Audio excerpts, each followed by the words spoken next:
Hey everyone, it's Michelle. Thank you so much for joining me here at Makiki 1988. I'm here to share with you my monthly check-in, to show you the progress that I made for August, and to set the intention for September.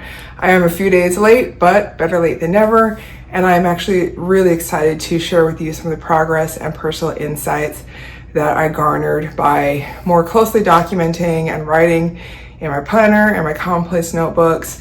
And then we'll go ahead and set the intention for September.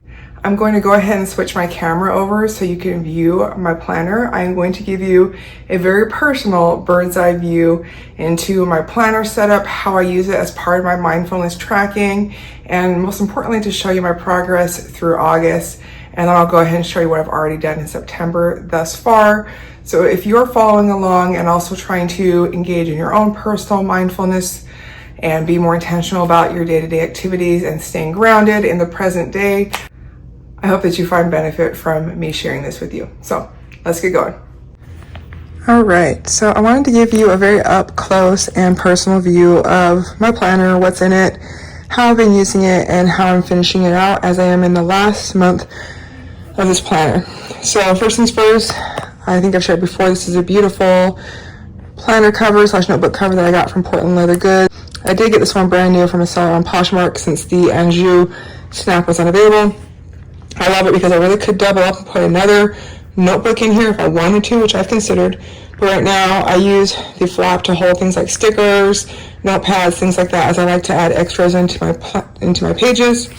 In the back I just have that stuck in there, but again I can always put some simple flat inserts in.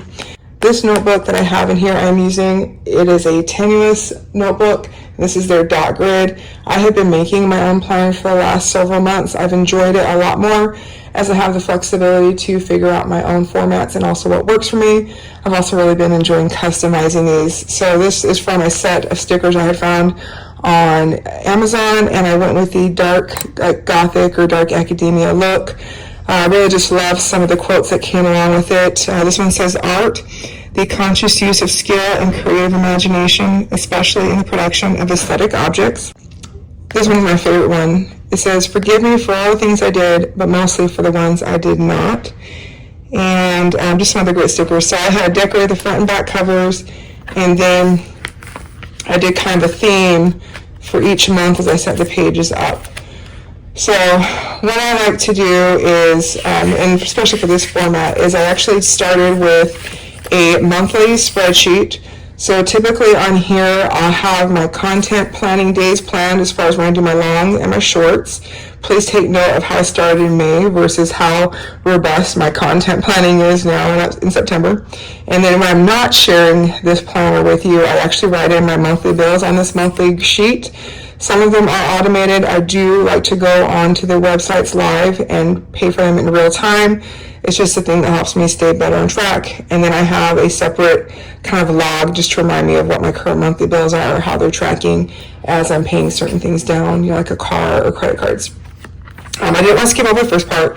I do like to use these extra pages in the notebooks for little things.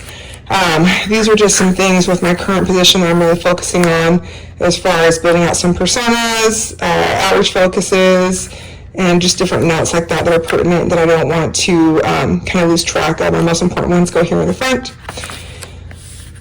This lovely is 3 quotes that actually really stuck out to me, specifically during the time that I was in my job transition and began to question some things about myself personally, and just as my confidence honestly was wavering a little bit. I was listening to one of the podcasts by Eddie Pinero. Well, I should say I was listening to 3 different podcasts, and these are the quotes that stuck out to me most. The first one was, "Don't think miracle, think momentum." Just a reminder that when we have like big goals, big dreams, or big things that we're aiming towards, we can't expect those things to happen in one day or all at once. Sometimes you do have crazy miracles, or sometimes you do have multiple steps that happen all at once, but most often you don't. And so it's about day by day, step by step progress. The second one is, "Everything you need is in the room." A reminder that so many, I think this one spoke to me because I think so often we look for solutions and answers outside of ourselves, but really what we need is more of ourselves within ourselves, increased self-awareness, increased self-management, and increased consistency in behaviors and patterns. And then the last one says, the challenges are not happening to you, but for you. And so as I get ready for my next planner, I'll probably just rewrite this and put it in there as well, because I've really enjoyed having these things to reflect on. I love quotes. I love personal inspiration. I love finding motivation in my day-to-day life. May is when I began my first client, and as I do new transitions or onboarding, I am a note taker.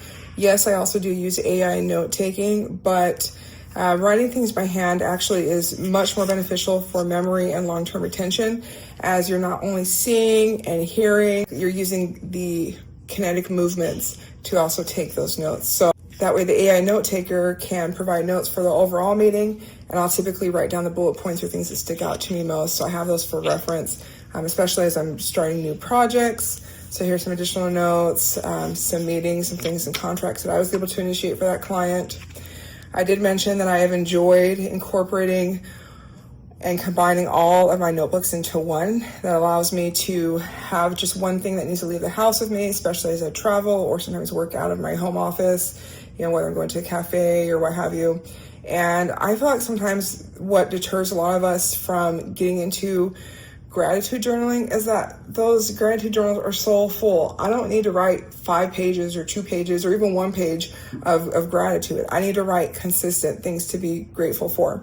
So my daily goal is to write at least 3 things that I'm grateful for, and each one is a bullet point. And then at times when I'm finding myself like stressed or anxious, then I'll write at different points. There is some science that has shown that you cannot be anxious and grateful at the same time. It has to do with the different processing centers in the brain. And so when I do find myself being anxious or stressed, I try to come right to this page and begin expressing the things that I have gratitude or thankfulness for. And it is an immediate stress reliever. And so I've continued to do that more and more. So each month has these additional 5 pages. So you'll have expressing gratitude, random ideas, and then I have some other things I've built into it. This one I had filled with notes, but I'll show you as we move along. This is just like my random note page. So this is something that I'm using to help plan out and build out my monthly mindfulness strategy, so I can work on relaying the importance and the steps and the strategy to monthly mindfulness in a more clear way that not only encourages more people to engage, but allows it to be more meaningful. May was kind of a quiet month. I didn't start with my client until a little bit later in the month, as you can see, as things began to fill up. I have found that I really enjoy a weekly spread. So I have Monday, Tuesday, Wednesday, Thursday, Fridays down here. I typically like to put the bulk of my work activities in the beginning of my week, so that way as things kind of build up and accumulate, I have some open time. And then Fridays I typically use for my strategy and thought days. I do have my habit tracker here, which has my 5 goals, including my goal to get out of the house twice a week for my cafe days. As we move into June, you can see that I was doing quite a bit more, especially on strategy for my content, posting more posts, posting more short content, and doing more long content. And I was just so proud of myself as I saw myself being more consistent and posting things on time as I planned. So here's where we get into the first month that has the full page build out. So I do the monthly spread, and then I have my 5 pages, which include my monthly brainstorming, my creative ideas, expressing gratitude, random, and then I go into the weeks. So this one I'm just working on some more SEO strategy. The creative ideas for this month is not filled out because I do have it on some other pages. I will try and get this filled up before I have the planner completed. If not, then I just know that I don't need to have so many extra creative pages next time. This was my expressing gratitude, and honestly, I really love this because when the pages get filled up, then what I'll do at other times is just like another mindfulness practice, is I'll come back and read the things that I'm grateful for, and they're such a great reminder to see all the things that I have acknowledged and written down for myself. This was some onboarding with another opportunity. And as you can see in June, things are picking up a little bit. Just trying to organize my day and get myself to write in my weekly spread a little bit more. I really love the opportunity to use checks and X's. It's actually another mindfulness strategy that allows us to give ourselves internal praise, where checks are very positive and self-rewarding. I try to do as few X's as possible, and oftentimes what I'll do is, if something is deprioritized, I'll just try and do an arrow, move it to the next day, and if it doesn't get done by the deadline or by the end of the week, then I'll give myself an X. So always trying to stay in a more positive mindset and not like self-punish. We had a holiday in June. There was a little bit of inconsistency in June, if you'll look at it, where there was some days that were very full, some weeks that were very full, and some weeks that are a little bit empty. And then we're moving into July. And as you can see in July, we had even more increase in content planning, trying to get myself to show up and show out a little bit more. Did a little bit of my brainstorming here. And sometimes I do need to go ahead and go through and organize and bring all the pages together. There's some more onboarding stuff and just taking notes of important internal processes. My July gratitude page, still working on that.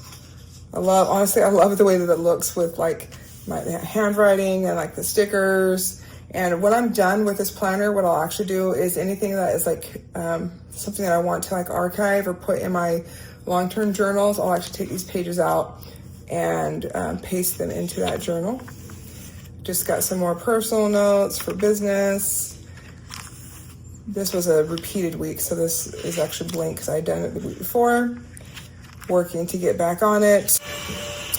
In July, I did start tracking my food on a page, and I actually kind of do a variation of intermittent fasting where I don't eat before 11:30 or 12.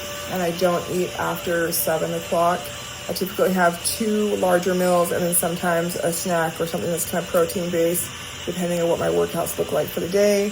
And that has been proving really well for me. I've been able to kind of curb some of my cravings, but also focus on more nutrition and protein packed meals. And I find that I feel like I'm much more fueled properly for both my runs and my gym workouts.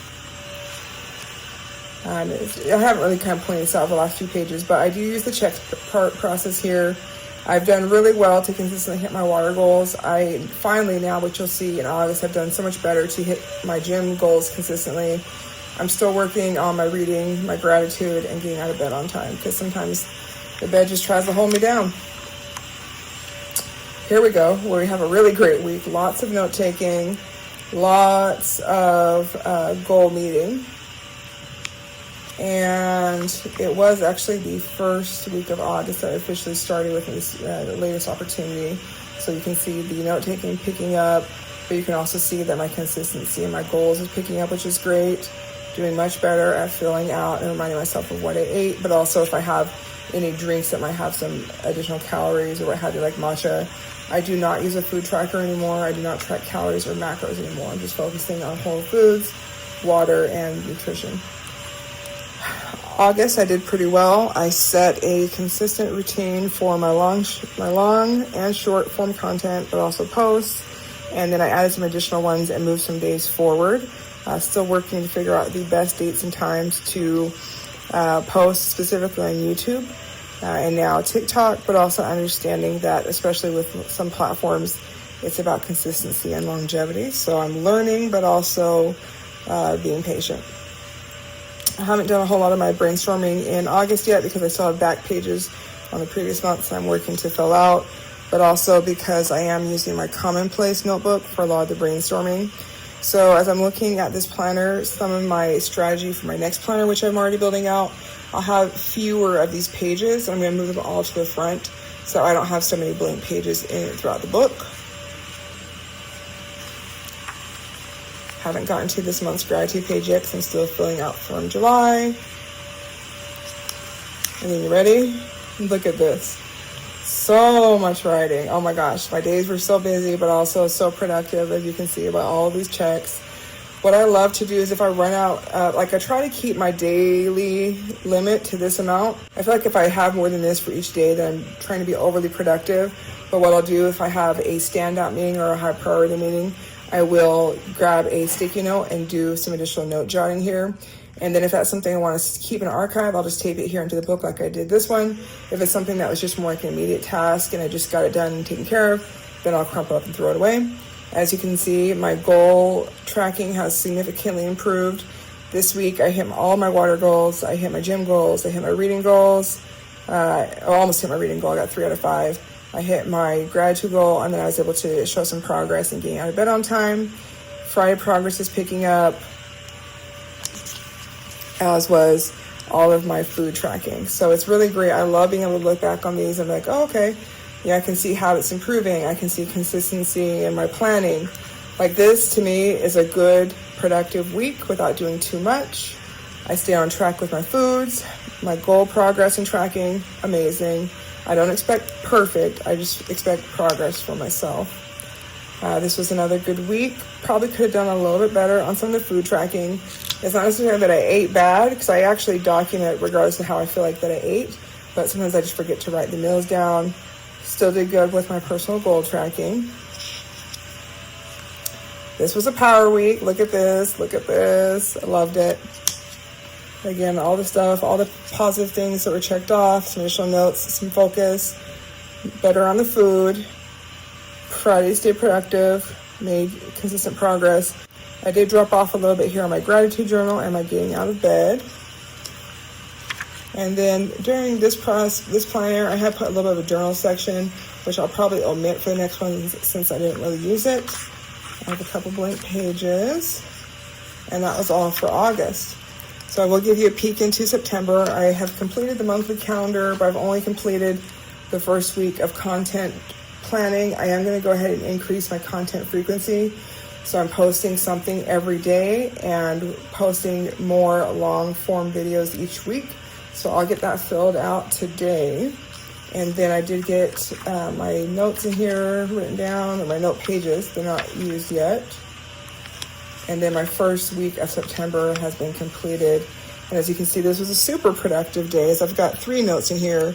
Had some pretty good productive work meetings, got some things moving along, did pretty good on my food tracking, did pretty good on my journal tracking. But I did decide to go ahead. Oh, and I didn't finish that. I had all three gym days. So I would say that I've actually mastered my gym circuit 3 days a week, where I'm now combining my gym days with my short runs, so I'm not feeling overwhelmed or fatigued. I do still need to focus on my reading and my gratitude journaling, and so those are continuing, and getting out of bed on time. So those are continuing with me into the month of September. So I have September dates filled out and some of my generic activities, but I need to go ahead and finish filling out the rest of those things. So that is it for my planner, the check-in, and I am honestly amazed to see it with the progress of, this was August, what August looked like versus what I had done in July, where the pages were much more sparse.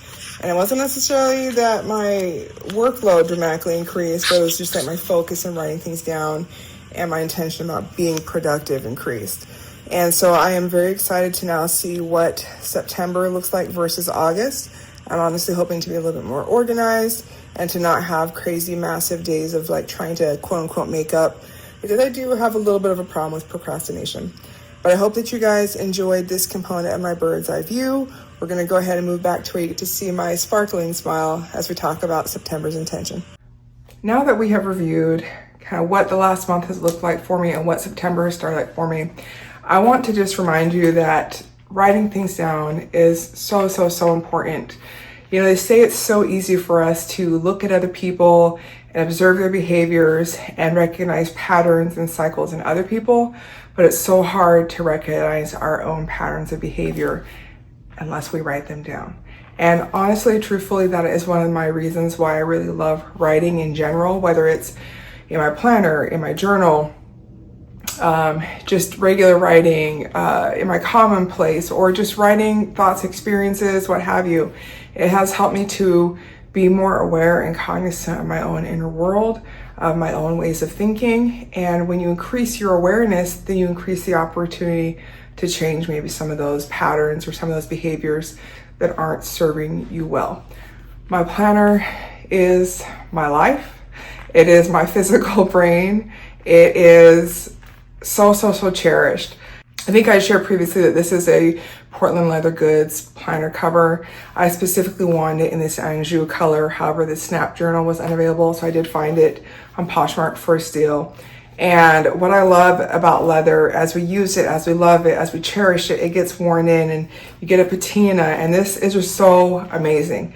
I set different things up. I have my bookmarks, I have my pins, I have my notes, I have areas where I stash my stickers, where I stash my notepads.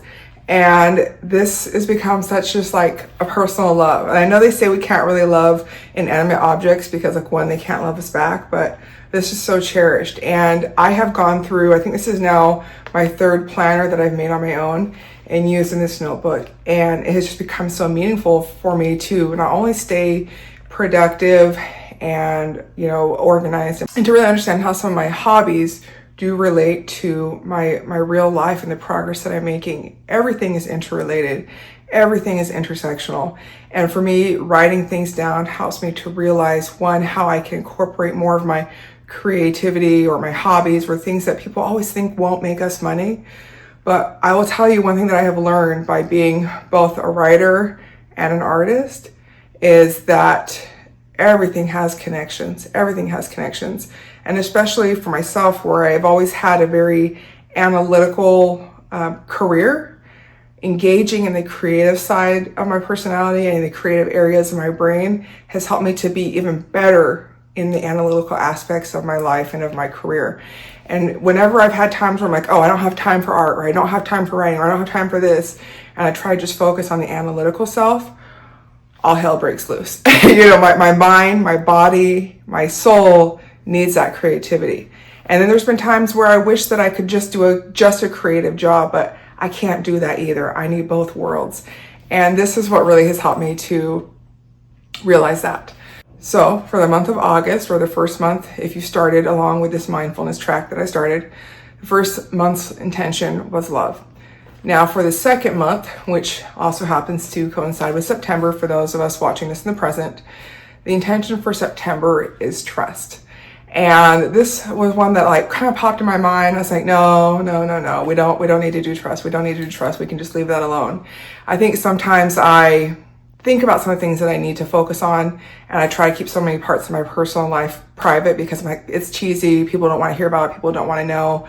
But I also realize that it is very real, and it is very real for myself. And as I've shared parts of my story, I realize that it's very real for a lot of other people.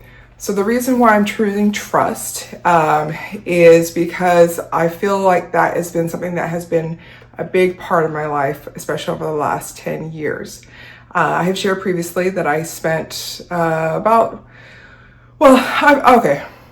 I shared previously that I had gone through a couple of years of therapy, and I still do maintain contact with my therapist every once in a while. I'll go for a tune-up, but it's more actually on notes of happiness and thoughtfulness and really doing some deep intellectual dive versus seeking treatment. But I still remember one of the pivotal moments in my therapy journey where I was just feeling extremely just overwhelmed. I was still in a relationship at that time, and it was becoming extremely toxic, and I was trying to handle all these things by myself and trying to understand why this person would do certain things or say certain things, why I allowed these things to happen, and why this seemed to be kind of a pattern in my own life. And I remember I went to my therapist and I told him, I was like, all right, I don't care, hurt my feelings, tell me, like, what is wrong with me? Like, if you could diagnose me with something today, like, what would you diagnose me with? And just tell me what it is I need to figure out or work on so that I can stop having this pattern repeating in my own life. I can blame all these things on other people, but ultimately I'm the common denominator. What's wrong with me? And I remember he was probably shocked a little bit that I said it like that. We've always had a very open, very communicative, professional relationship.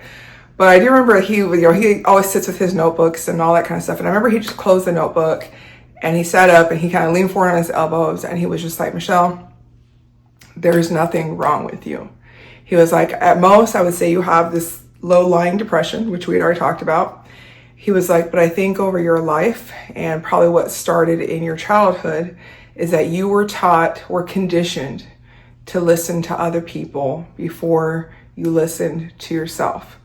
And, during the time in my therapy, like I began feeling comfortable enough to share with him some of the narratives that had been fed to me, things that I was led to believe about myself, about my body, about my worth, about my value, about the fact that I had to earn love and nobody owed me like anything in return for what I was giving, right? And as we began to challenge those inner narratives, it became very clear where that voice came from and where that narrative came from. And unfortunately, it did come from my parents, and one parent in particular. And so when he revealed to me at that moment, like, there's nothing wrong with you, Michelle, you just need to learn to trust yourself before you trust others. It reminded me of a book that I had read some years prior that I think I took some interest in. And it was a book that Ian Levan Sant had wrote on trust. And she talks about the 4 different types of trust. And it's trust in self, trust in God, trust in life, trust in others. And how really that's also the hierarchy of how trust should begin, that we have to trust ourselves before we trust anything and everyone else. And in my life and in my upbringing, I have been conditioned to trust others before I trusted myself. And what that led me to do was to disrespect myself in a lot of ways. And so once my therapy transitioned towards that, and we would practice like real world things of, okay, this week I'm going to do this and this and this. Like, I knew things that I needed to do. And I began to challenge the things that people tried to tell me about myself, realizing that what they were doing was trying to put me in a position to just do what they wanted and to essentially lessen me in order to elevate themselves. And the crazy part is, and what ultimately led to the ending of that relationship, aside from some, of course, legal aspects, was that I realized that that particular person needed me to feel less than about myself, needed me to feel low about myself, so that 1, I wouldn't leave them, and 2, so they could feel better about themselves. And that is truthfully and wholeheartedly the reason why I'm choosing trust for September. There are a lot of things that I think in my life have come full circle for this month. I am acknowledging and celebrating in a healthy way the 1-year passing of my sister. I am celebrating now 11 years of my kids and I having left where I grew up to come to Texas to find a more wholesome, happy, and healthy environment to live in, and to leave my toxic family function. And honestly, I'm just celebrating life in general, and the fact that I look back and realize like so much about my life has changed since I began to trust in myself first, and to listen to those very real physical notes that our bodies warn us about when something could potentially pose a risk or a danger to us. And I've been especially reflective over this last month about how grateful I am for my life, for the quality of my life, for the people I have in my life, for the peace I have in my life, the love I have in my life, the friends, the support, the job, the communities, everything. And most importantly, I look back on what my life looks like now versus like 5 years ago, 10 years ago. And I feel probably the most whole and the most loved that I've ever felt in my life. And I'm very much at peace with who I am and how I am. And all that started because of trust. So to reiterate, for the monthly mindfulness practice that I'm leading, I am suggesting that everybody have either a planner or a notebook or a commonplace book. So the first aspect of monthly mindfulness is to set ourselves up for a positive day with morning motivation. And again, you can find that morning motivation playlist on my channel.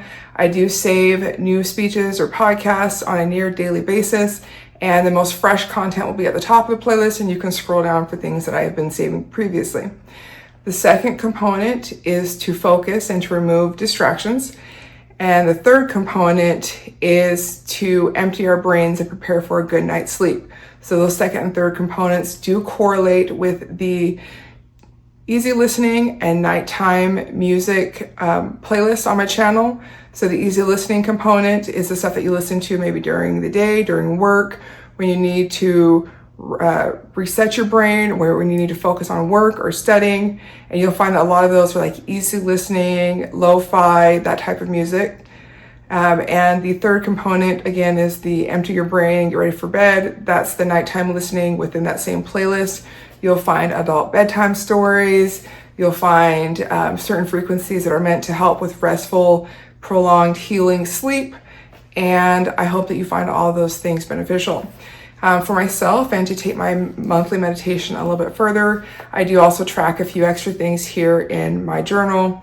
As I showed you in the previous clip, I do write goals, and those are things that I try to do on a near daily basis. So things like drinking enough water each day, getting out of bed by a certain time. I do run 5 days a week, but I also try to get to the gym 3 days a week so I can cross train and effectively take care of my body. I also have things like getting out of the house twice a week for cafe days, so I'm not feeling like these four walls are closing in on me. And then my other two goals, I'm really working to build a more consistent habit again, which is reading and expressing daily gratitude, which I also journal here in my planner. So I definitely recommend that anything you can track in your planner that you do. I personally like having everything in one clear, like weekly spread, so I can track my work activities, my personal activities. I can track my food, I can track my habits, I can track my exercise. And the more that I have in one journal, the more likely I am to use that, which means for me, the more effective it's going to be.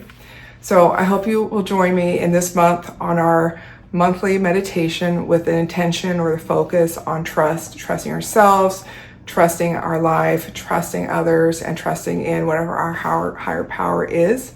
And I thank you guys so much for joining me for this video. I will do my best to get a couple of monthly mindfulness videos up during this week or this month to share some additional tips and tricks. I recently had shared a quick clip about reading and what reading does for me and how I use it as part of my monthly mindfulness. My goal this month is to get you some more information about sensory integration and how we can use it as adults to help regulate ourselves to deal with day-to-day life, but also major stressors. I'll see you guys soon. Thank you for watching.